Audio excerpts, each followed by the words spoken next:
우리 함께 말씀을 경청하겠습니다. 제목을 함께 읽어볼까요? 시작. 결혼 변형의 영광로. 에베소서 5장 32절 33절 말씀입니다. 함께 봉독하시겠습니다. 이 비밀이 크도다. 나는 그리스도와 교회에 대하여 말하노라. 그러나 너희도 각각 자기의 아내 사랑하기를 자신같이 하고 아내도 자기 남편을 존경하라. 아멘. 오래전에 하버드 대학교의 연구팀이 기독교 영성가들의 신비 체험에 대해 매우 인상적인 연구를 했습니다. 그들은 약물을 투여해서 인위적인 방식으로 기독교 신비가들의 체험을 만들어낼 수 있음을 발견했습니다. 똑같은 뇌파를 만들고요, 똑같은 상태를 약물을 투여해서 만들 수 있다는 걸 발견했습니다.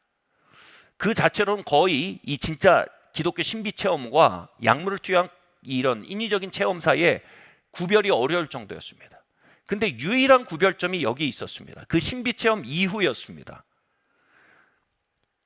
인격 성장과 변화가 동반되지 않는다는 겁니다. 이 조작된 체험은요, 동일한 뇌파와 동일한 희열을 가졌지만 인격 성장과 변화를 동반시키지 못했습니다. 그래서 여기에 굉장히 유명한 명제가 나오게 됐습니다. 거짓 CMB 체험은 이렇게 구별될 수 있다. 거짓 신비 체험은 집에 가서 설거지를 하게 만들지 못한다. 바로 참 신비와 거짓 신비를 가르는 기점은 가정에서의 열매라는 겁니다. 그의 라이프스타일, 가정에서의 라이프스타일에 의해 드러난다는 것입니다. 에베소서 5장 18절은 이렇게 말합니다. 술 취하지 말라. 이는 방탕한 것이니 오직 성령의 충만을 받으라.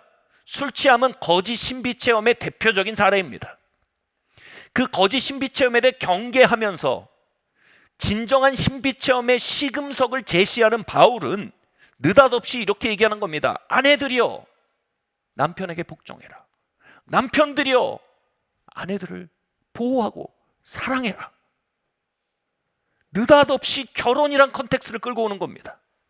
세계 선교도 아니고요, 인류 변혁도 아니고요, 결혼이요.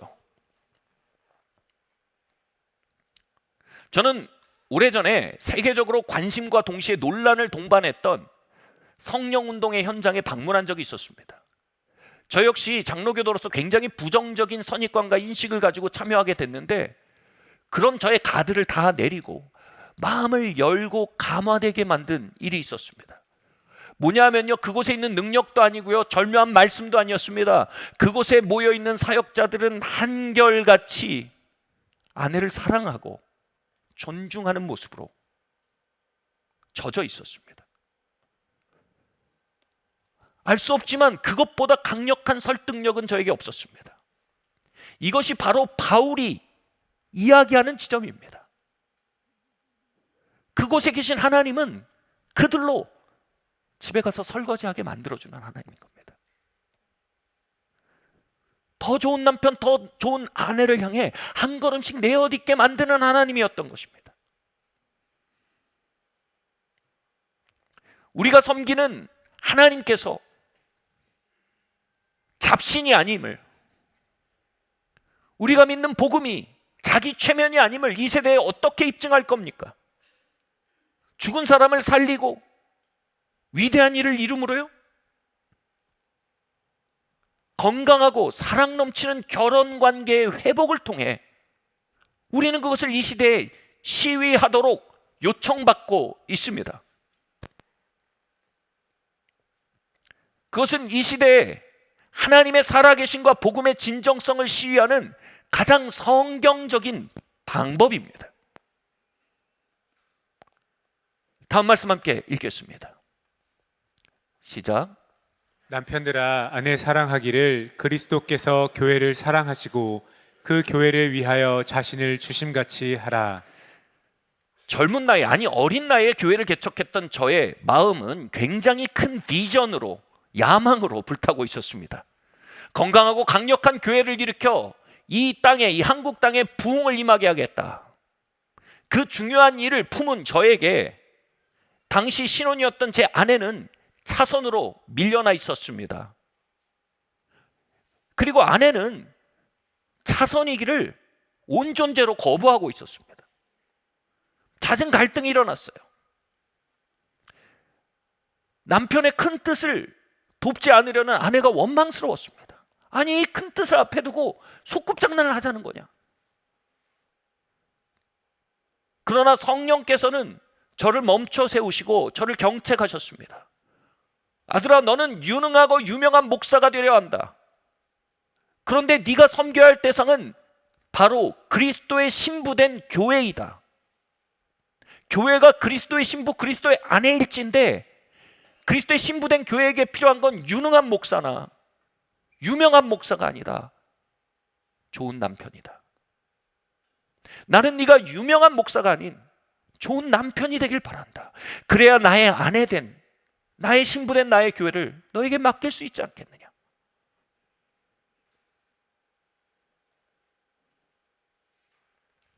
그 뒤로 결혼은 그리스도의 신부를 섬기는 좋은 남편으로 변형되어져 가기 시작하는 진정한 저의 신학교가 되었습니다. 우리는 하나님을 아버지라 부릅니다.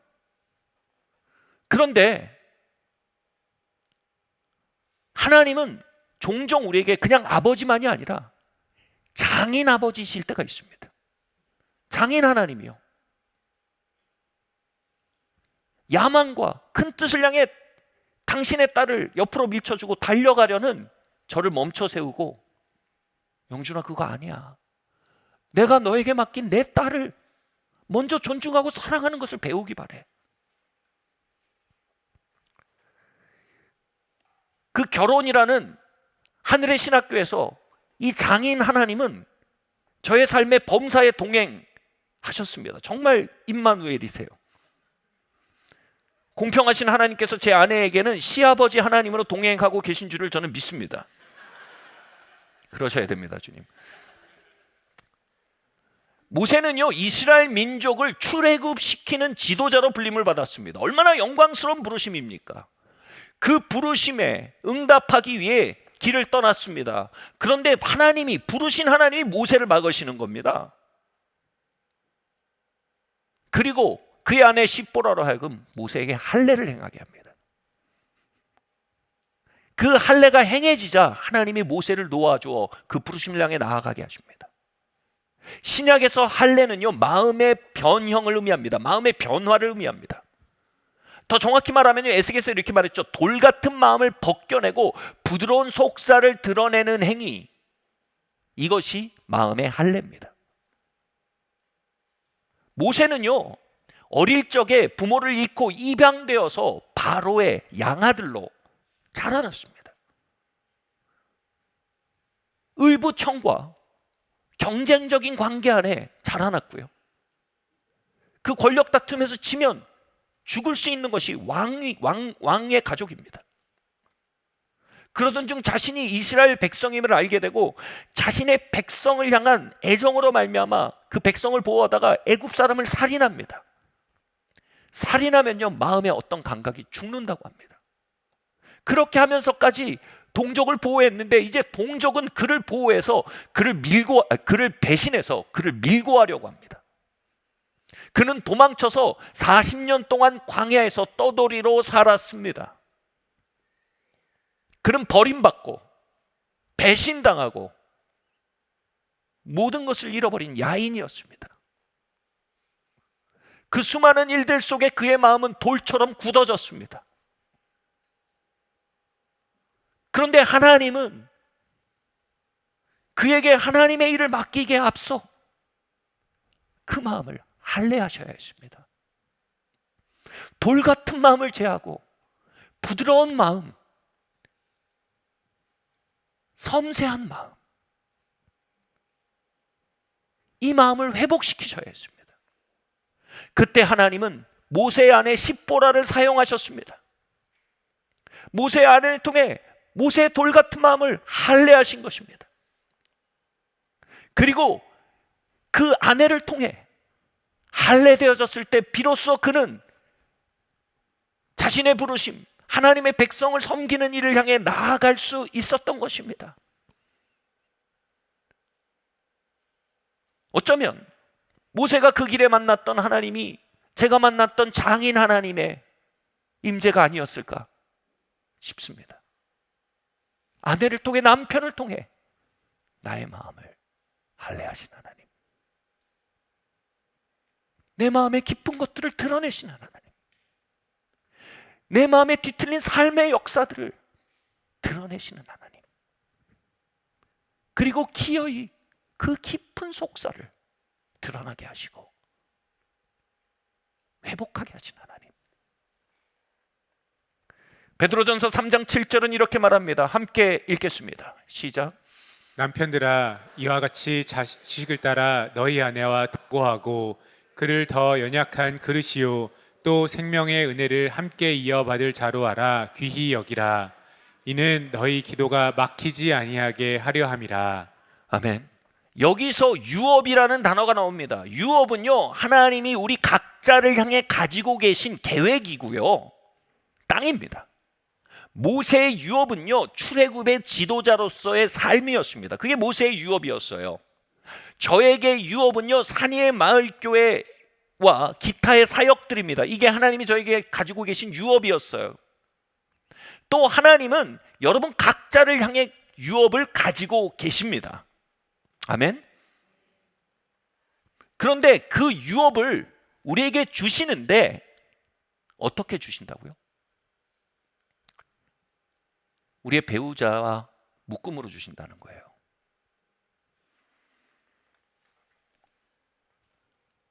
하나님은 그 유업 중에 첫 번째 유업으로 배우자를 주신대요. 저에게는 하나님께서 유업을 주시기 전에 먼저 아내를 주신 거예요. 그리고 아내와의 관계를 통해 그 유업에 합당한 자로 빚어 가시겠다는 거예요. 그러면서 베드로전서 이렇게 말해요. 아내는 더 약한 그릇이다, 이렇게 말합니다.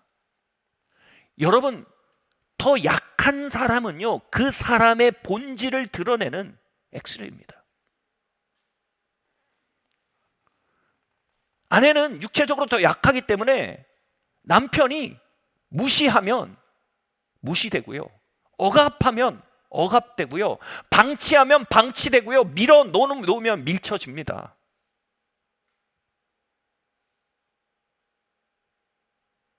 더 강한 사람, 더 높은 사람에겐 감히 그렇게 못하지만 더 약한 아내에겐 그 마음속에 있는 본질이 벌컥벌컥 솟아오르게 된다는 것입니다.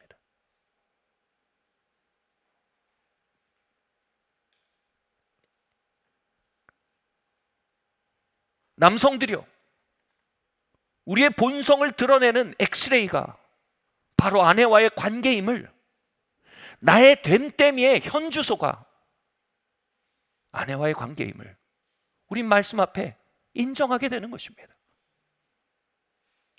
그런데 이 약한 그릇이란 말은요, 단순히 육체적으로 약하다, 열등하다는 의미가 아닙니다. 더 약하다라는 표현은요, 이런 의미를 갖습니다. 더 정교하다, 더 민감하다라는 의미를 갖습니다. 여자는 힘에 있어서는 더 약하지만 더 정교하고요, 더 민감합니다. 여러분 아이폰 12가 나오면요, 그 다음에 어떻게 업그레이드해서 아이폰 13이 나옵니다. 하나님은 남자를 지으시고요, 남자의 갈빗대를 떠나서 여자를 지었다고 말씀하십니다. 우리는 아이폰 10입니다. 무겁고 투박합니다. 여성들은 아이폰 13입니다. 우리가 느끼지 못하는 걸 느끼고요, 우리가 잡아내지 못하는 걸 잡아냅니다. 그래서요, 남자는 겉으론 더 약해 보이는 여자이지만 나보다 더 나은 관점과 내가 캐치하지 못하는 걸 캐치한다는 걸 인정하고요, 여성을 경청할 줄 알아야 합니다.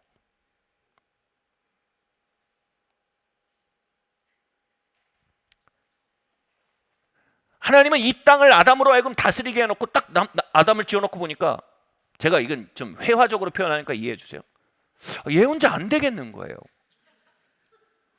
뭔가 성글고 뭔가 투박하고 우악스러워요. 아무래도 아이폰 13이 필요하다. 그래서 지으셨어요. 그래서 뭐라 했어요? 둘이 한 몸이 되어 땅을 다스리게 하셨습니다. 여러분, 남성과 여성의 원팀은요, 하나님이 맡기신 땅을 다스리는 가장 결정적인 키입니다. 하나님은요, 여성의 자손을 통해 마귀의 머리를 밟게 하겠다고 하셨습니다. 악한 세력에 빼앗긴 이 땅을 회복하는 하나님의 대사들은요, 회복된 남녀의 연합을 통해 이 땅에 역사합니다.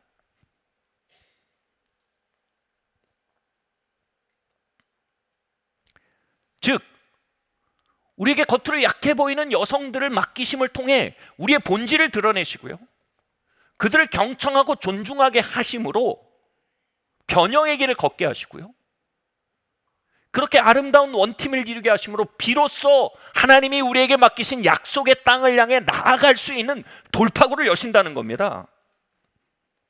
아멘.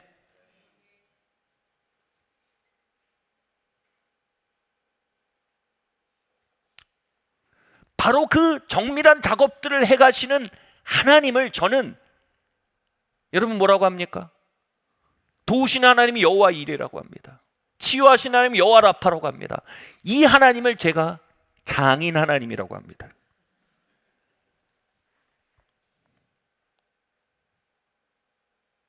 아까 말씀드렸듯이 장인 하나님은요, 언제나 동행하십니다.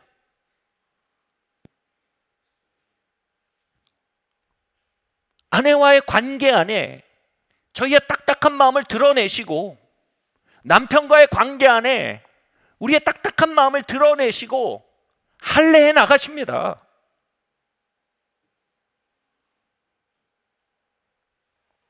우리의 선택은 그 주권 앞에 겸손할 것인가 저항할까입니다. 결혼 초에 컴퓨터를 이렇게 검색하다가 자극적인 컨텐츠가 스쳐 지나갔습니다. 제가 영적인 컨텐츠가 아주 안 좋았어요. 그날따라 그 자극적인 컨텐츠의 끌림이 굉장히 강했습니다. 그때 십보라를 통해 할례의 칼을 들고 모세를 만나신 장인 하나님이 그곳에 감동하셨습니다.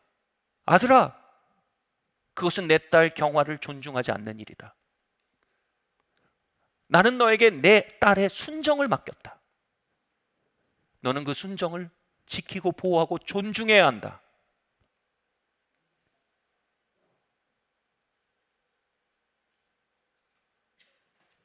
무감각한 정욕의 문화, 돌 같은 정욕의 문화에 할례의 칼을 대신 겁니다.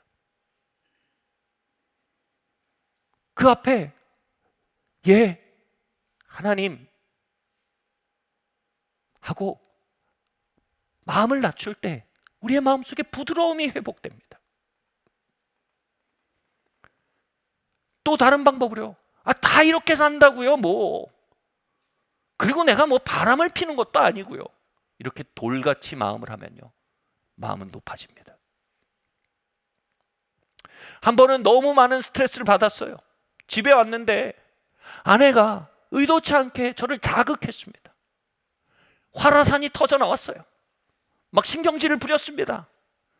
근데 신경질을 다 부리고 정신이 돌만할 때 장인 하나님이 그곳에 계셨습니다. 얘야, 너는 지금 너의 감정을 아내에게 배설하고 있는 거다. 그런 방식으로는 도움을 받을 수가 없다. 네가 어려운 날을 지냈고 양해와 이해와 도움이 필요하다면 너는 개방하고 너 자신을 겸손케 해야 한다. 이렇게 아내에게 너가 감정을 배설하고 하는 마음을 변화시키지 않는다면 너는 많은 영혼들에게 너의 감정을 배설할 것이다. 그렇다면 난 너를 신뢰할 수 없다. 다시 십보라를 통해 할례의 칼이 임할 때 마음을 낮추고 부드럽게 해야 했습니다. 저에게 가장 큰 위기는요, 부부가 함께, 아까 오늘 자매님 너무 적시타로 간증을 해주셨네요. RTF 사역, 생애 치유 사역을 받을 때였어요. 저희 부부가 1호예요. 그때는 한국에 없었어요. 그래서 캐나다까지 가야 했습니다. 그래서 캐나다에 가서 이제 부부가 같이 생애 치유 사역을 받는데, 이제 5세션 정도 됐는데 마지막 세션, 5번째 세션, 이 조인트 세션이에요. 이제 마지막 딱 하고 아내와 같이 이제 조인트로 모여가지고 이렇게 그 서로 이제 그 얘기하는 거예요. 진짜 이 말이 조인트 세션인데 진짜 조인트 깐다 그러잖아요. 정말 아파요 그 시간이. 그 조인트는 아니죠, 이 조인트죠. 근데 저희는 또 이제 우리 부부가 회복과 이 연합의 여정을 향해 이렇게 역사적인 시간을 갖는데, 또 그 옆이 바로 나야가라 폭포였어요. 그래서 우리가 마지막 세션을 앞두고 우리 나야가라 폭포에 가서 아주 아름다운 호텔에 좀 묵으면서 같이 좀 시간을 갖자. 그리고 그 RTF 사역이 이루어지던 숙소를 떠나서 양해를 구하고 저기 갔어요. 나야가라 폭포에 1시간 정도 운전해서 갔습니다. 그래서 아주 야심차게 준비한 호텔에 딱 들어가서 짐을 딱 펴는데, 아내가 해피라이면 그때 앉으면서 그동안 마음속에 가지고 있던 얘기를 하기 시작하는 겁니다. 그동안 아내를 불편하게 하던 저의 문제와 태도에 대해서 지적했어요. 저는 그때 폭발했습니다. 핑계 없는 무덤 없잖아요. 제가 그렇게 흘러가게 하도록 하는 귀책 사유가 아내에게 있다라고 저는 주장했습니다. 그렇게 공돌리기가 시작됐어요. 저는 자존심을 지키고 싶었습니다. 그리고 그 문제는 제 삶의 히스토리가 가지고 있는 깊은 감추고 싶은 고통을 보호하기 위해서 뒤틀린 태도를 가진 결과였기에 저는 그 고통에 대해서 개방하고 싶지 않았어요.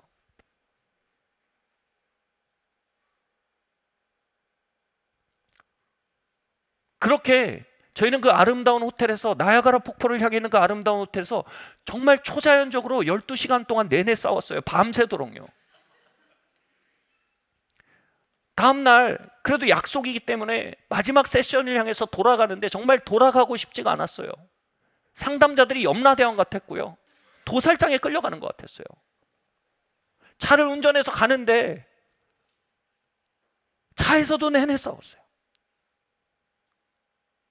어떻게 나의 이 깊은 고통을 이렇게까지 건드리는 관계가 지구상에 또 있을 수 있을까? 이렇게까지 내 자존심을 내려놓지 않으면 유지할 수 있는 관계가, 유지할 수 없는 관계가 지구상에 또 있을까 이게? 어떻게 이렇게 절묘하게 내 버튼을 정확하게 누르는 관계가 지구상에 있을 수 있을까? 그 결혼이라는 변형의 욕망로에서요, 제가 목사인데 신학교 졸업장 따위는 이제 타버린 지 오래예요. 그냥 옆에 이렇게 개천이 흐르는데 차를 거기 박고 죽고 싶은 거예요. 그만하자. 다 그만두자.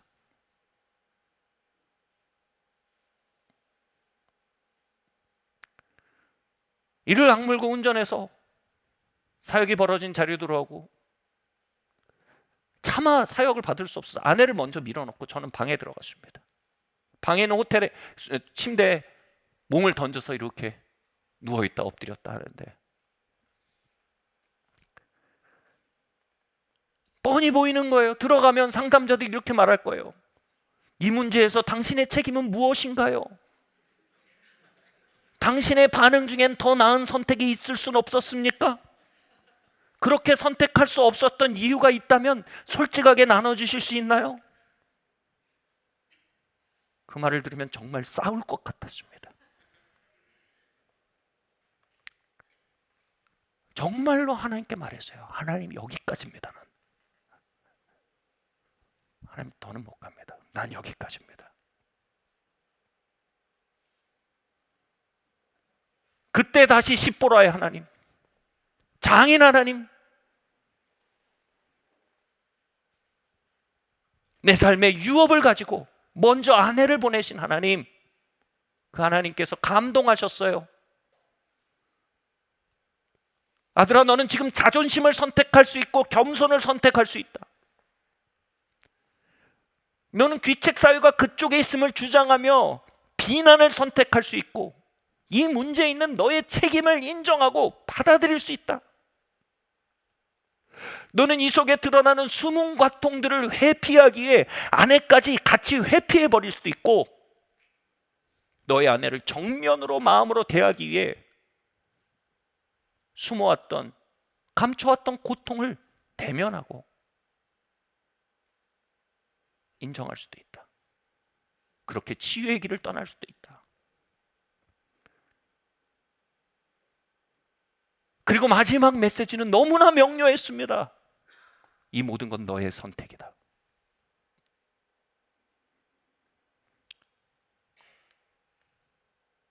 여러분 놀랍지 않습니까? 저는 그 자리에서 더 좋은 사람이 되기도 선택할 수 있었습니다. 저는 거기서 하나님이 저를 향해 가지고 계신 그 신실하신 하나님이 가지고 계신 그 유업을 향해 가열차게 나아갈 수 있는 길을 선택할 수 있었습니다.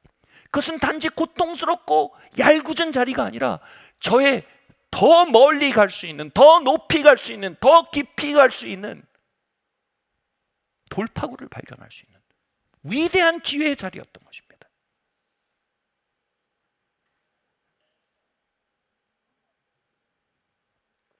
그것은 단지 유경화라는 한 사람과의 관계가 문제가 아니었습니다.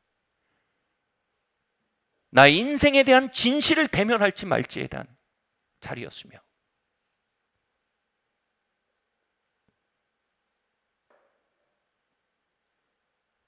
내 삶의 부서짐을 핑계하며 부수어뜨리며 살 것인지 부서짐을 인정하고 회복의 길을 갈 것인지 결정하는 자리였습니다.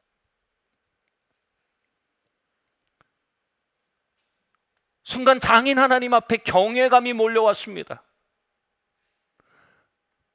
침대에서 일어나서 한 5m쯤 되겠죠? 상담실까지요? 사역실까지요? 그 상담실을 향해 걸어가는데 제 인생의 가장 긴 5m였습니다.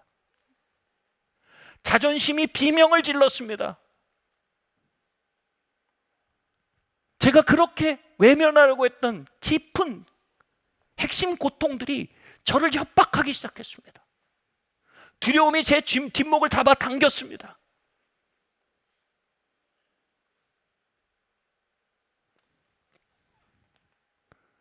그러나 마침내 그 사역실에 들어가 푹신한 소파에 저를 앉히고 제 책임을 인정하고 그 책임을 다할 수 없었던 제 삶의 숨은 고통들을 인정하고 그 고통들의 조치를 취하지 않은 채로 방조하고 살아왔던 저의 게으름을 인정하고 어디서부터 어떻게 시작할지 알 수 없는 저의 무지를 인정하고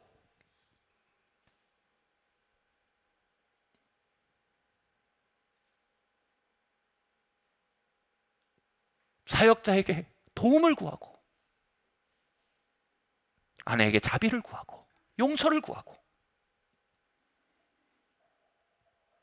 그리고 내 마음속에 모든 손을 들어 하나님, 내가 여기 있습니다. 나를 빚어주세요. 은혜를 구할 때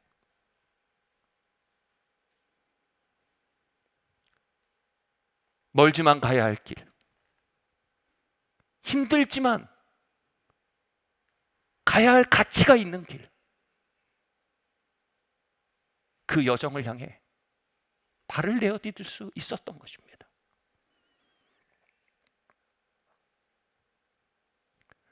목사님은 장인 하나님, 시아버지 하나님의 임재에 대해 굉장히 민감하시군요. 근데 저는 너무 딱딱합니다. 맞습니다. 우리의 작은 양심의 음성 정도로 그 하나님의 임재는 우리 안에 신음하듯 말을 겁니다. 그런데 그 앞에서 우린 이렇게 말할 수밖에 없어요. 주님, 저는 더 나은 사람이 될 수 없습니다. 전 이렇게 생겼단 말입니다. 제가 더 나은 사람이 될 수 없다면 저 사람이 더 나은 사람이 돼야 우리 관계가 유지되겠습니다. 그러나 여러분, 우리를 더 나은 사람으로 빚어가시는 하나님의 계획은 이렇게 시작됩니다. 예를 들어 보겠습니다. 요즘은요, 생긴 대로 사는 일이 많지 않아요? 왜요? 요즘은 은혜님의 은총이 천지에 가득합니다. 그래서 우리 의사 선생님에게 가서 도움을 받으면 아름다운 모습으로, 멋진 모습으로, 그리스도의 형상으로, 아니죠, 그래서 아름다운 모습으로 일어날 수 있어요. 근데 제가 한 번은 그 은혜님의 은총이 어떻게 시작되는지 드라마나 영화에서 본 적이 있어요. 이게 의료용 사인펜인가요? 이런 게 있어요. 그걸로 이렇게 점선을 찍습니다. 이렇게. 어떻게, 여기요? 여기, 예, 그럼 여기다 이렇게 찍습니다. 여기요? 여기도 이렇게 찍습니다. 여기 찍습니다. 뭐 여기도 이렇게 긋고. 여러분, 거기서 절개가 시작이 되는 거예요. 우리의 장인 하나님, 장모 하나님, 시아버지 하나님이 우리에게 할례를 행하실 때 우린 그것에 대해서 응답할 능력이 없습니다. 그러나 이 능력은 있습니다. 인정하고 책임을 받아들일 능력은 있습니다.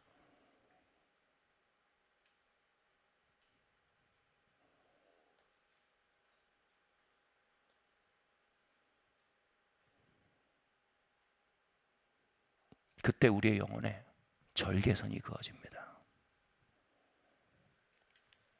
그날 제게 있었던 일은요, 상담실에 일어나서 막 세 사람으로 걸어나간 게 아닙니다.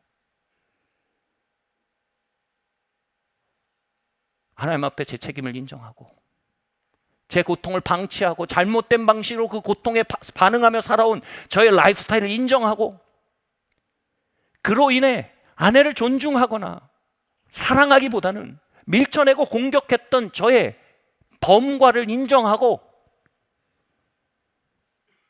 사과하고 자비를 구하고 하나님의 은혜를 구할 때 제 영혼에 변형의 절개선이 그어진 것입니다.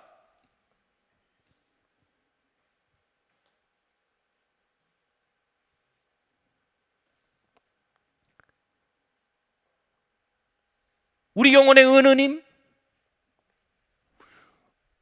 우리의 영혼의 변형의 주인 장인 하나님은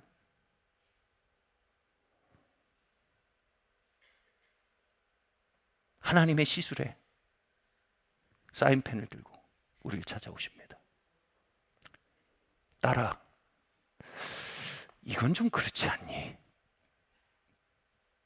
이건 좀 선을 넘은 것 같아.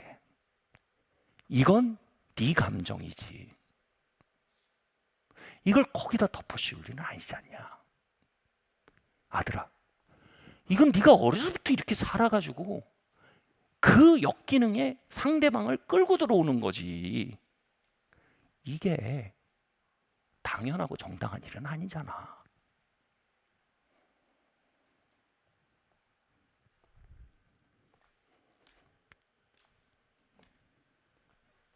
우리가 할 수 있는 일은요, 맞습니다. 이건 잘못된 겁니다.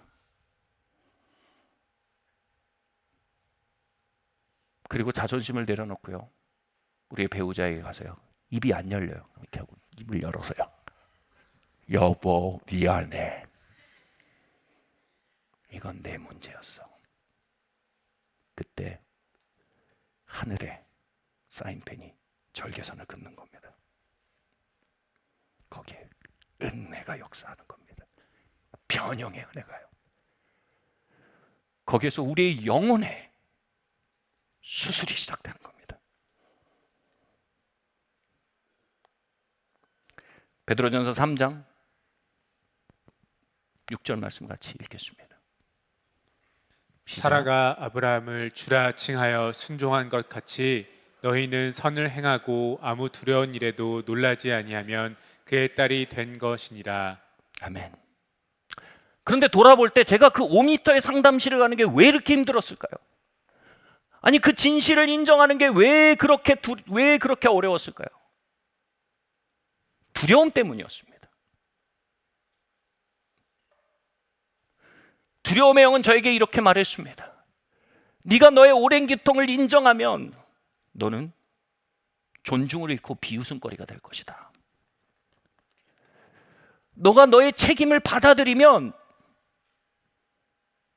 너는 이용당할 것이다. 네 잘못을 고백하면 너는 비난당할 것이다. 두려움의 영은요, 마치 문어가 막 발을 뻗어서 이렇게 막 감싸듯이요, 제 신경과 세포를 감싸고 마비시켜왔던 것입니다. 겸손하면 큰일 나.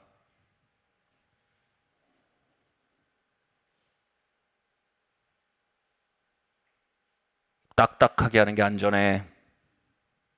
너를 지켜야 돼. 그랬다 무시당해, 거절당해, 비난당해. 방금 읽은 이 베드로전서에서 놀라운 얘기합니다. 사라가요, 아브라함을 주라 칭하며 존중했대요. 복종했다는 건 리스펙트 했다는 거군요. 존경했다는 겁니다. 주여 하며 복종했는데요, 그렇게 하면서 그 마음속에 있었던 이 뭐냐면 두려운 일에 놀라지 않고 자신의 몫을 행한 것이래요. 풀어드릴게요. 아브라함은요, 참 별로였습니다. 이 아브라함은 사라가 아름다워서 그 동네 왕들이, 뭐 왕이에요, 동네 깽단이죠, 동네 왕들이 사라를 데려가려 한다는 거 알고 사라한테 뭐라고 얘기했나요? 내 목숨 바쳐 자기 지킬 테니 두려워 마 라고 하지 않고 너 내 동생이라고 해줄래? 쟤들이 너 끌고 갈 때 나 죽이고 끌고 갈 거야. 그러니까 내 여동생이라고 하자. 응? 사라 마음속에 무슨 생각이 들었을까요? 그것도 2번 그랬어요. 이게 사람인가 짐승인가? 어떻게 이런 종자를 내가 믿고 사는가? 그런데요, 사라가 어느 순간 자신의 몫을 발견한 거예요. 자신의 책임을 발견한 거예요. 뭐냐 하면 하나님이, 시아버지 하나님이 말씀하시는 거예요. 네 아내를, 네 남편을 존경해라. 에? 그리고 두려움이 몰랐을 거예요. 이 인간을 내가 존경하고 주여라고 했다가는 이용당할 겁니다. 이 사람 같지 않은 사람이 그거 타고 오를 겁니다. 그가 두려웠대요. 근데 뭐라고 얘기해요? 그 두려움이 왔는데 두려움에 놀라지 않았다. 정확히 말하면 두려움에 마비당하지 않았대요. 성경이 말해요. 악에게 지지 말고 선으로서 악을 이기라. 아브라함의 무책임과 아브라함의 비열함에 사라가 악으로 대항하는 건 뭡니까? 아브라함을 비난하고 아브라함을 존중하지 않는 겁니다. 네가 네 몫을 안 하는데 내가 왜 내 몫을 하냐? 악에 악으로 맞서는 것입니다. 그런데 하나님이 이렇게 말씀해요. 악에게 악으로 지지 말고 선으로서 악을 이겨라. 살아야. 너는 네 몫을 해라. 네 남편이 자기 몫을 하려도 네가 네 몫을 하면 내가 내 몫을 할게. 이 전절에 뭐라고 하냐, 사라가 하나님께 소망을 뒀대요. 자기를 지키실 하나님, 나의 하나님을 신뢰한 거예요. 그리하여서 그 두려움에 마비되지 않고 하나님께 소망을 둠으로 사라가 먼저 선을 행하기 시작한 거예요. 먼저 자기 몫을 하기 시작한 거예요. 먼저 자기의 책임을 인정한 거예요. 먼저 자기 몫에 대해 돌이킨 거예요. 그게 뭐예요? 여러분, 서로의 책임을 물으며 자신의 책임을 하지 않는 형태에 대해 멱살잡이라고 합니다. 사라와 아브라함이 서로 멱살을 잡은 겁니다. 네가 놔, 그럼 내가 놓게. 네가 놔, 내가 놓게. 이 어린애 같은 짓을 지금 100세가 다 된 할머니, 할아버지가 하고 있는 거예요. 하나님이 거기에 오신 거예요. 사라야. 오케이, 알겠어. 내가 아브라함이 무슨 짓 하는지 알거든. 근데 날 봐서 내가 너 하나님 될게. 멱살 놔. 네가 먼저 놔. 내가 네 손 잡아줄게.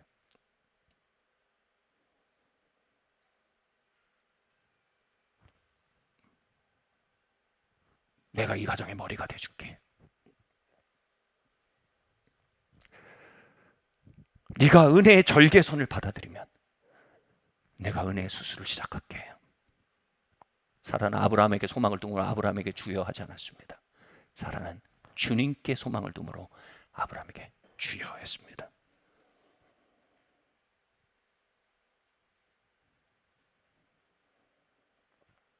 왜 주님은 남편을 존중하라고 합니까?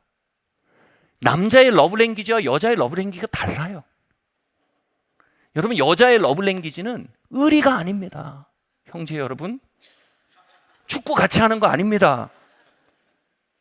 같이 술 한잔 하는 거 아닙니다. 여자의 러브랭귀지는 보호와 애정입니다.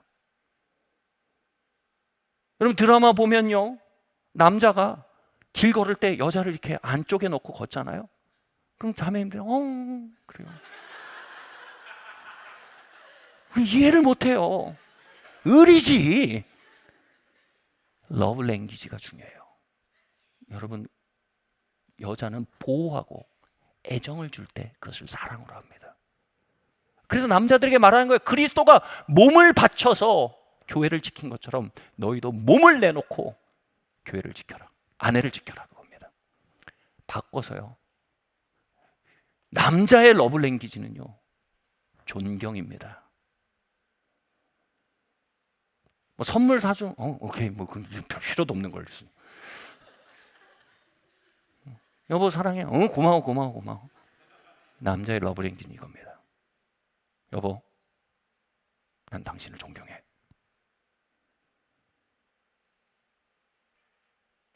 이 땅의 남자들이 왜 하루에 12시간씩 달리고 왜 가정을 위해 싸울까요? 내가 뭘 위해 이러는지 헷갈려요, 남자들. 내가 뭘 원하는 거지? 근데 그 보상을 발견할 때 비로소 보상받았으면 알아요. 뭐냐면 가족들이 존경해 주는 거예요.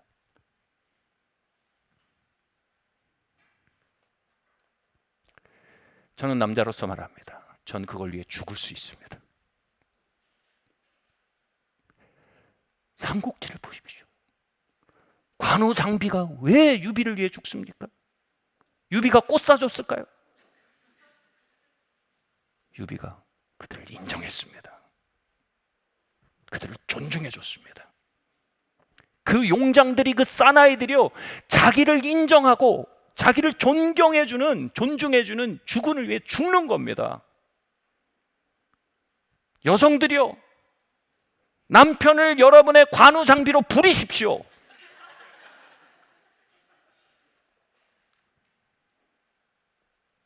그들을 존경하십시오.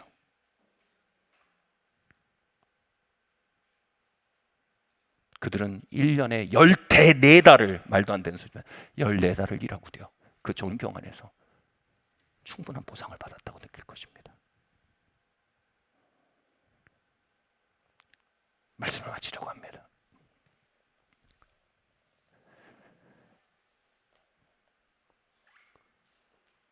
우리는 서로의 멱살을 잡는 파괴적인 문화 안에 결혼 생활을 시작하고 있습니다. 네가 나를 보호하고 네가 나를 애정해줘야 내가 너를 존경하지, 인간아.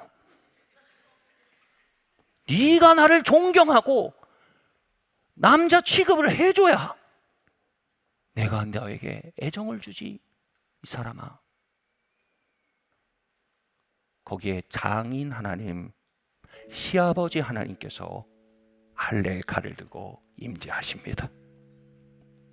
오케이.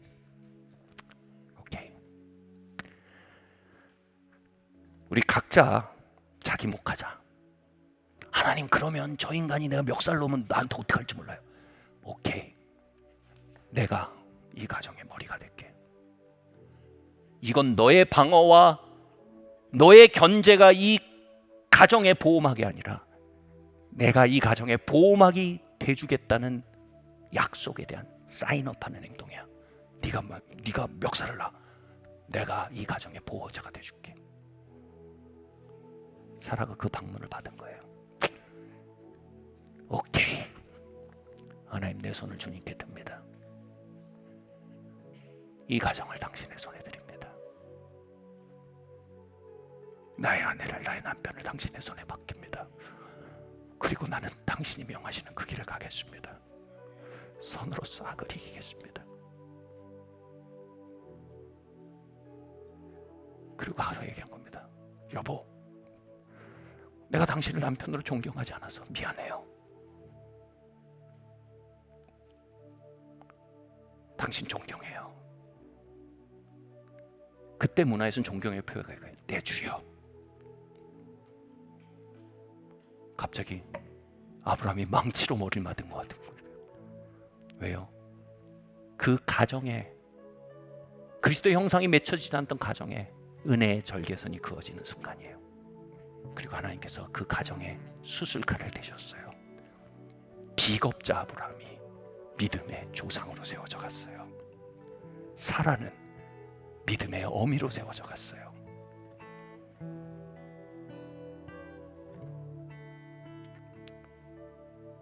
올해 저희 부부는 20주년입니다. 20년 전에 제 아내는 정말 눈부시게 젊고 아름다웠습니다. 지금은 중년이 되었습니다. 그러나 그 할례칼 앞에 겸비해졌던 시간들만큼, 마음의 부드러움이 돌아온 만큼 20년 전보다 지금이 더 아름답습니다. 더 사랑스럽습니다.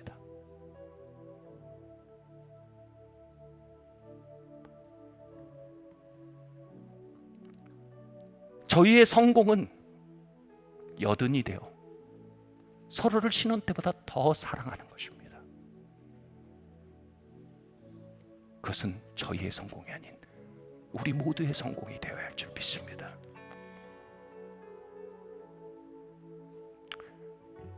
여기 아직 난 남편 아내가 없는데요, 아내를 키우고 계신 장인 하나님이 임재하고 계실 겁니다. 아니, 오늘 이후로라도 말을 하기 시작하실 겁니다. 야, 컴퓨터 그런 거 보지 말자. 내가 너를 위해 내 딸을 준비하고 있어. 딸아, 우리 이렇게 하지 말자 이거죠. 내가 너를 위해 내 아들을 준비하고 있어.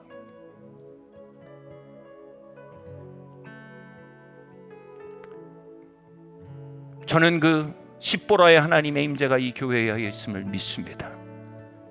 그리고 그 하나님의 수술칼로 인해 이 세대 가운데 하나님의 사심을, 복음의 진정성을 여러분의 거실과 여러분의 부엌에서 서로를 향하는 눈빛 속에 시위할 하나님의 백성들이 이곳에 있음을 믿습니다. 우리 자리에서 일어납시다.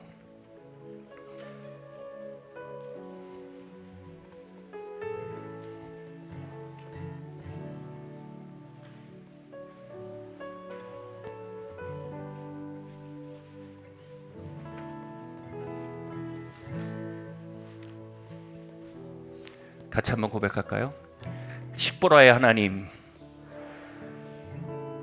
나의 아내를 통해, 나의 남편을 통해, 나의 아이들을 통해, 나의 부모님을 통해, 나의 가정을 통해 나의 마음을 할례하시는 하나님,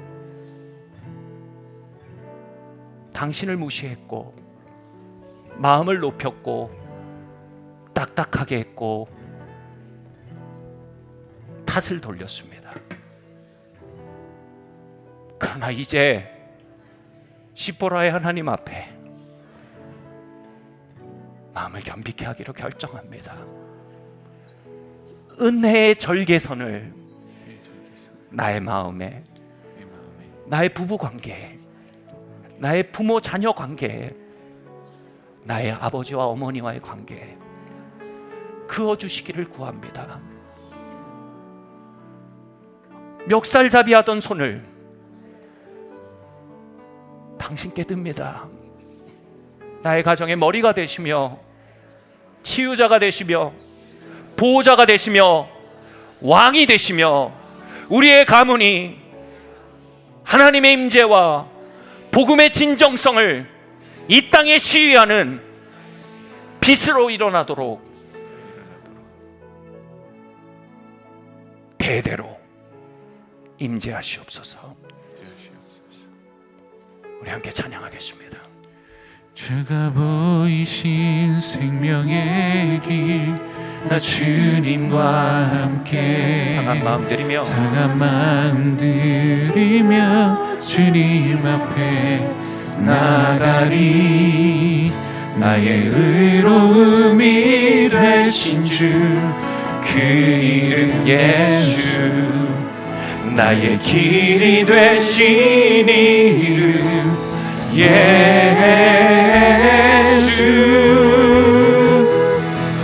나의 길 오직 그가 하시나니. 나를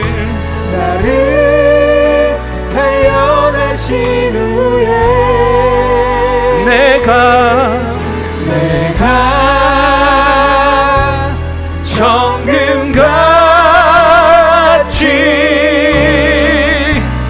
나오리라.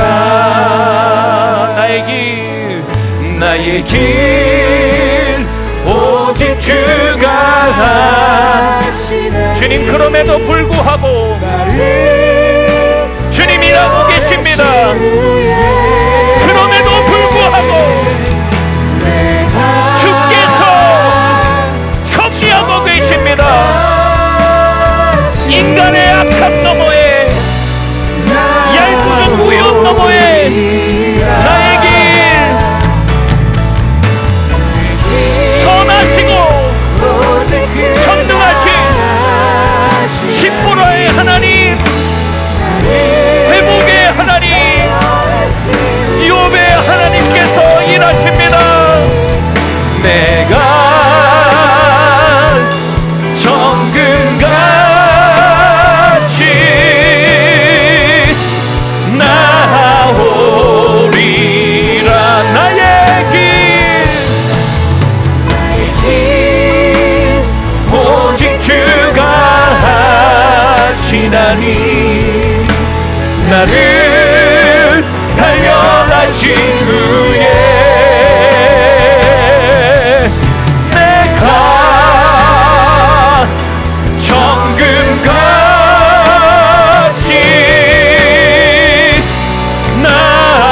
나오리라. 그날 제가 침대에 저를 집어던지고 가려하지 않았던 그 5m, 그 두려움의 5m, 그 자존심의 5m, 그 거짓의 5m, 그 5m를 향해 주님이 우리 모두를 부르십니다. 얘야, 이건 내 문제다. 내 문제로 인해 너가 고통을 겪게 미안하다.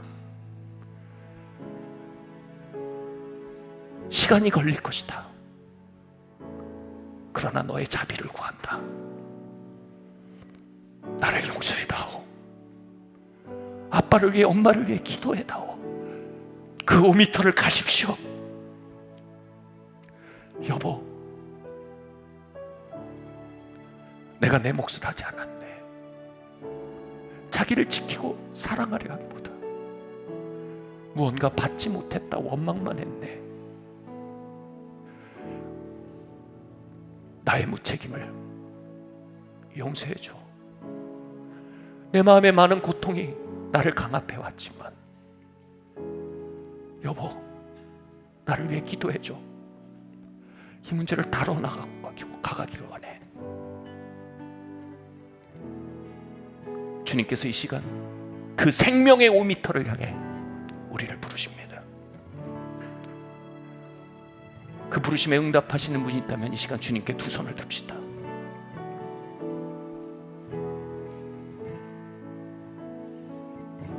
같이 말할까요? 아버지 하나님, 나의 소망을 당신께 둡니다. 나를 그리스도의 형상으로 화하게 하시는 하나님의 은혜에 나를 의탁합니다. 이 고통스럽고 무섭고 자존심을 내려놓는 길을 예수께서 합석하셨으니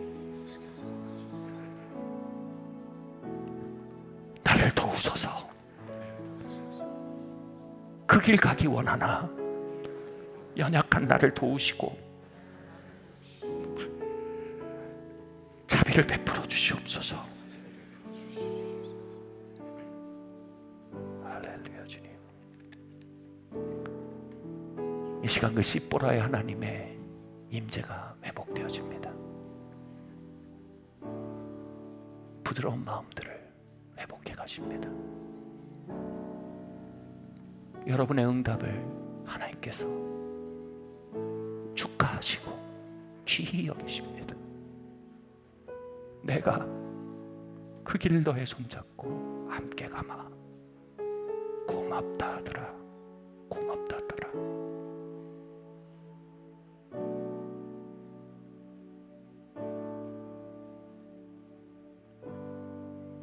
주님 감사합니다. 이 모든 말씀 살아계신 예수 그리스도 이름으로 기도드립니다.